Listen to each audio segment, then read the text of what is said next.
ऐसी चीजें आने वाले समय में यहाँ होंगी जो मैं आपको खुलकर बात इस विषय में नहीं करना चाहता। ब्राजील की एक तस्वीर बेहद वायरल हो रही है। तस्वीर में जीसस क्राइस्ट की वर्ल्ड फेमस मूर्ति पर बिजली गिरते दिख रही। क्राइस्ट द रिडीमर नाम से मशहूर यीशु की इस मूर्ति की एक तस्वीर सुर्खियां बटोर रही है, क्योंकि तस्वीर में साफ साफ दिख रहा है कि आसमानी बिजली सीधे मूर्ति के सिर पर गिरती है। कोई इसे चमत्कार बता रहा है तो कोई कुदरती करिश्मा बताकर इसे सोशल मीडिया पर शेयर कर रहा है। जानकारी के मुताबिक ये तस्वीर 10 फरवरी की है, जब आसमान में अचानक बिजली कड़की और सीधे आकर यीशु की मूर्ति पर गिर गई। हालांकि इससे इस मूर्ति को कोई नुकसान पहुंचा है या नहीं, इसकी कोई जानकारी अभी आई नहीं है। आपको बता दें कि ब्राजील के समुद्री तट पर बसे शहर रियो डी जेनेरो में ये मूर्ति स्थापित की गई है, जिसकी ऊंचाई 130 फीट है।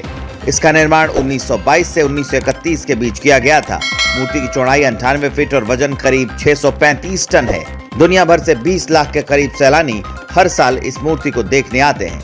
हालांकि इससे पहले साल 2014 में भी मूर्ति पर बिजली गिर चुकी है। उस प्राकृतिक हादसे में प्रतिमा के हाथ के एक अंगूठे को नुकसान पहुंचा था, लेकिन 9 साल बाद फिर से कुछ ऐसा ही हुआ। इसलिए ये तस्वीर लोगों के मन में कई तरह के सवाल और संदेह भी पैदा कर रही है।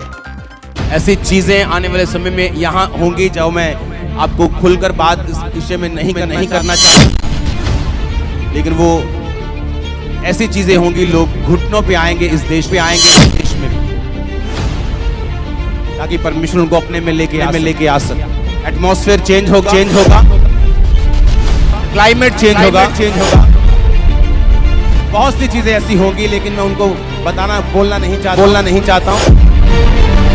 आप सभी को जय मसीह की और जय यीशु की। मेरे प्यारे भाइयों और बहनों, मैं इस नए वीडियो में आपका फिर से स्वागत करता हूं। मैं प्रभु को धन्यवाद देता हूं इस नए समय के लिए जो उसने हम सबको दिखाया है। आज हम देखेंगे कि हमें अपने पापों को ढांपना नहीं है। हम पढ़ेंगे नीति वचन उसका 28वां अध्याय और उसकी 13वीं आयत।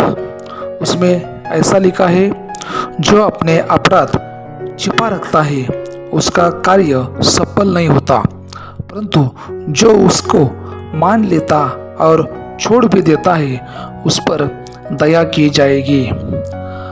दाऊद के बत्शेबा के साथ पाप करने के बाद कुछ समय बीत गया।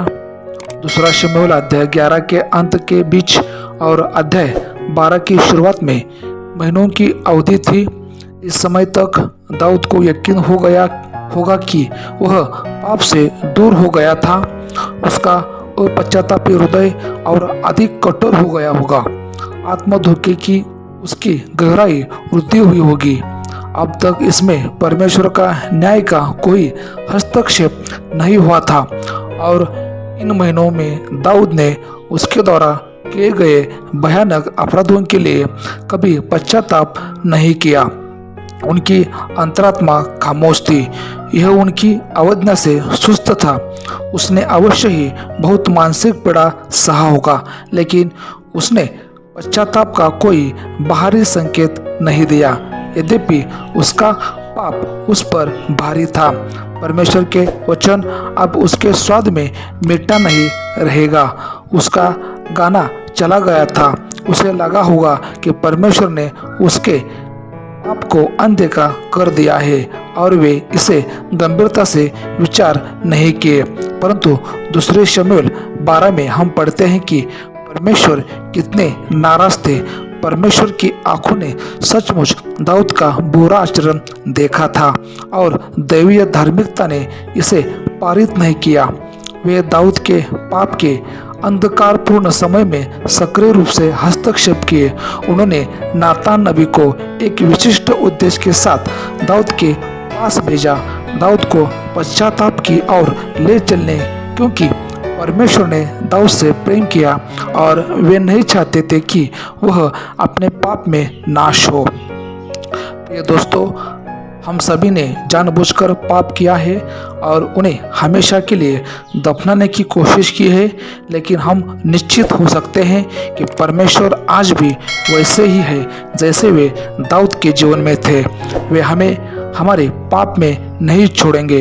वे हमें पश्चाताप करने का समय देंगे जैसे कि हम उस पाप को नहीं जानते हैं। वे हमें स्वीकारोक्ति, पश्चाताप और हमारी आध्यात्मिक इंद्रियों की बहाली, जो कि पाप और शैतान के झूठ से कुंद हो गई थी, उसके लिए बुलाने के लिए एक नातान भेजेंगे।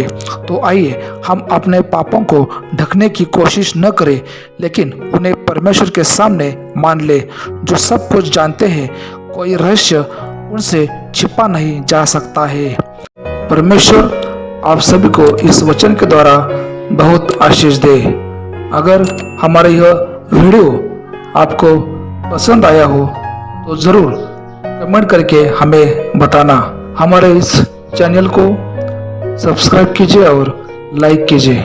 मिलते हैं अगले वीडियो में। तब तक हम प्रार्थना में जुड़े रहेंगे और वचन को पढ़ते रहेंगे।